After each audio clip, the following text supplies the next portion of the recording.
Évangile de Jésus-Christ selon saint Jean. En ce temps-là, Jésus disait à ses disciples « Que votre cœur ne se trouble pas, vous croyez en Dieu, croyez aussi en moi. Dans la maison de mon Père, il y a beaucoup de demeures. Sinon, est-ce que je vous aurais dit, je pars vous préparer une place ? Quand je serai parti vous préparer la place, je reviendrai. Je vous emmènerai auprès de moi, afin que là où je suis, vous soyez vous aussi. Pour aller où je m'en vais, vous savez le chemin. » Thomas lui dit « Seigneur, nous ne savons même pas où tu vas. Comment pourrions-nous savoir le chemin ?» Jésus lui répond « Moi, je suis le chemin, la vérité et la vie. Personne ne va vers le Père sans passer par moi. » L'ambiance du repas rituel de la Pâque, le dernier repas que Jésus prend avec ses disciples, est véritablement sinistre.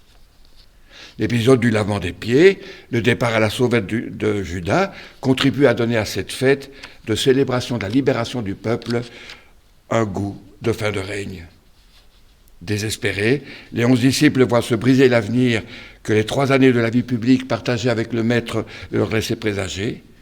Ils ne voyaient plus qu'illusion dans leur enthousiasme à le suivre.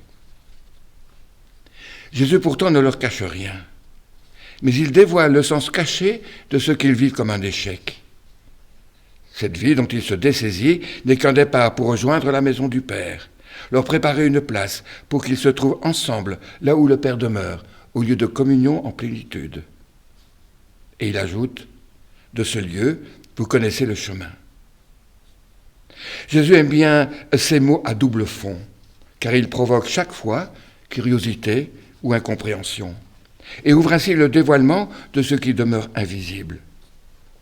Thomas, bien sûr, est le premier à s'étonner et permet à Jésus de dire sa raison de vivre. Je suis, moi, le chemin, la vérité et la vie. 3 mots tout simples, ancrés dans l'expérience ordinaire du vécu quotidien, lumineux ou opaque.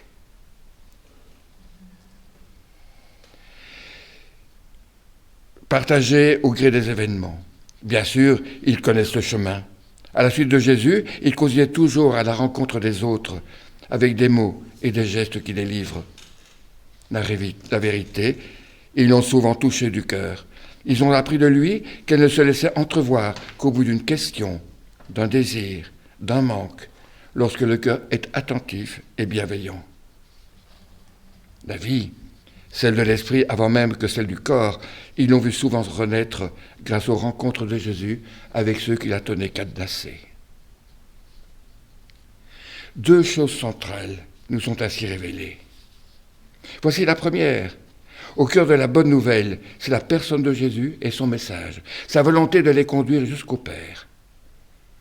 C'est à partir de la résurrection que les faits, gestes et paroles de Jésus, ces dernières très enracinées dans la première alliance, reçoivent leur vérité profonde. Les récits qui nous sont confiés ne sont là que pour nous aider à rencontrer nous-mêmes, dans notre quotidien, le Christ Jésus.